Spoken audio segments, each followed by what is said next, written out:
Welcome back. Today's series we're going to look at geometric progression. This is SS2 week 5 work, and the last class on in the fourth week we look at arithmetic progression. Now this is geometric progression, and I told you that we have lots of progression then and made mention of them, and I told you that in your SS2 even in SS3 what you are going to be looking at is arithmetic progression and geometric progression. Now this is geometric progression. So what is geometric progression? I will attach the notes to this particular lesson to this tutorial so that you can download it and follow along as I'm teaching you. Now geometric progression, let's look at what it is. Look at these are learning objectives. I want to look at definition of geometric progression. The notation of geometric progression, how you can denote is just like your sum of nth time of an AP. The same thing with this. The nth time of a GP, the sum of geometric progression series, sum of GP to infinity, geometric mean, and some Y questions, GC, NECO, and JAM question under geometric progression. So let's just look at this one before we move on to the next one. So the definition of geometric progression: a geometric progression or a geometric sequence is a sequence in which each time is varied by another by a common ratio. The next time of the sequence is produced when we multiply a constant to the preceding term. It is represented by AR2. So what does all this thing, what does it mean? It's not about reading, it's about understanding what a particular concept means.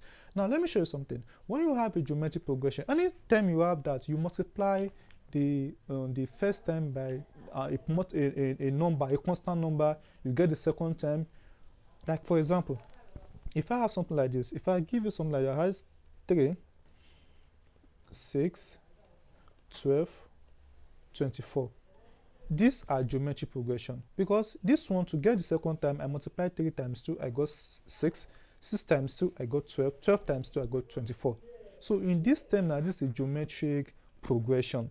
And let me give another. Let's say you have 5, you have minus 10, you have minus 20, so you have plus 20 here, you have minus 40, then you have 80. Now what did I do here? I multiply each of them here by minus 2, because 5 times minus 2 get minus 10. Minus 10 times minus 2 is minus 10 times minus 2. Minus times minus is what is plus. 10 times 2 is what? 20. 20 times minus 2. 2 times 20 is 40. There's an invisible plus there. Plus times minus is what? Minus. That is minus 40. So this is a geometric progression. And let's now go back to the note. Now they said this is the formula. This is the how to get the formula. They said where A is the first term and how is the common ratio. Note, it is to be noted that when we divide by succeeding term from its preceding term, then we get the value for equal to the common ratio. So what they are saying here is that, you know, in arithmetic progression, we have the first term and common difference. But in geometric progression, we use first terms and common ratio. So what is this common ratio? How do we get common ratio?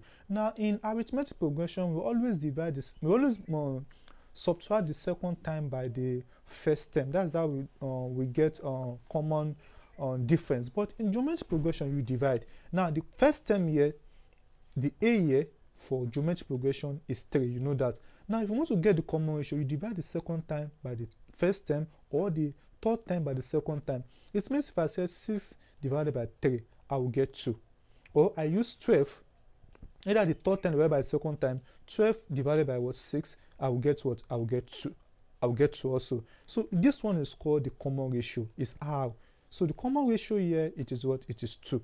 So this is how geometric progression works. So in our next class, we'll look at how we can solve some simple question on geometric progression, how we can get the common ratio. Then we'll move on. Let's move on.